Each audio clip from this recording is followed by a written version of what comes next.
She wasn't asking for charity out of laziness or entitlement. She was asking because hunger had already overstayed its welcome in her home. When a parent reaches that point, pride is no longer the priority survival is. Every step she took toward that counter carried the weight of sleepless nights, empty cupboards, and children who had learned too early what it means to wait for a meal. Her voice wasn't loud, but it was honest, shaped by worry rather than weakness. In that moment, she wasn't just one woman standing in a store. She represented countless parents who quietly carry the same fear every day. The fear of not being enough, of not having enough. And before anyone judged her, it's worth remembering that desperation doesn't knock politely. It forces its way in when options run out. Sometimes, asking for help is the bravest thing a person can do. What happened next wasn't just unkind, was a misuse of power in its rawest form. The manager stood behind a counter that gave him authority, and instead of using it to show understanding, he used it to intimidate. His words were sharp, his actions harsher, as if control mattered more than compassion. In that moment, the uniform and title became a shield for cruelty, not responsibility. He didn't see a struggling mother. He saw someone he could dismiss, someone he believed had no voice and no defense.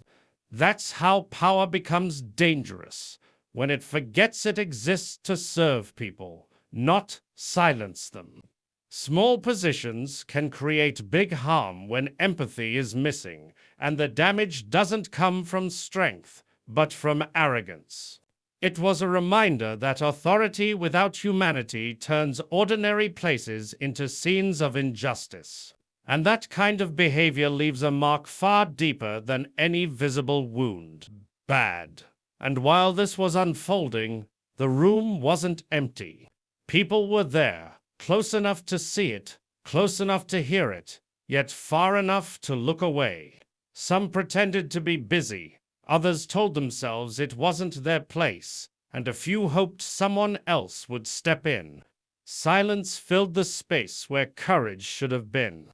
It's uncomfortable to admit, but injustice often survives, not because everyone agrees with it, but because too many choose safety over action. No one in that moment thought of themselves as cruel, yet doing nothing quietly allowed cruelty to continue. Bystanders don't wake up planning to fail. They simply underestimate how much their voice matters. A single word, a single step forward could have shifted everything. When we stay silent in the face of wrongdoing, we don't remain neutral. We become part of what allows it to happen. Just when it seemed like nothing would change, the sound of engines cut through the tension outside. A group of bikers walked in, leather jackets and quiet confidence filling the room, and suddenly the balance shifted. They weren't there looking for trouble, and they didn't need to raise their voices. Their presence alone challenged every assumption about who stands up for others. These were strangers with no obligation, no personal gain, yet they saw what was happening and refused to ignore it. Strength showed up in an unexpected form, reminding everyone that courage doesn't always wear a familiar face. They didn't act out of anger, but out of principle, making it clear that intimidation loses its power when faced with unity. In that moment, the woman wasn't alone anymore, and justice found its voice through those willing to stand beside her. Something far more powerful, accountability. Courage has a way of changing the air in a room, and now it was undeniable.